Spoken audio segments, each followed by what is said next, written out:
نحمدہ ونصلی ونسلم علی رسولہ الکریم اما بعد فاعوذ باللہ من الشیطان الرجیم بسم اللہ الرحمن الرحیم خیرکم من تعلم القرآن وعلمہ۔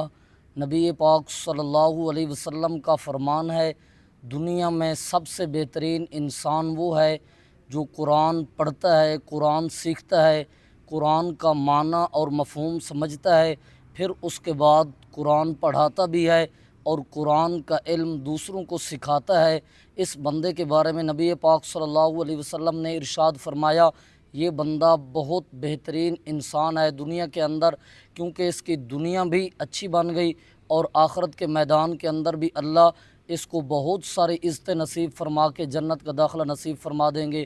میرے واجب الاحترام سامعین مکرم، اگر آپ کو ہمارا یہ پیغام اچھا لگا تو ہمارے پیج کو لائک اور فالو ضرور کرنا اور ویڈیو کو شیئر بھی ضرور کرنا۔ جزاکم اللہ خیرہ۔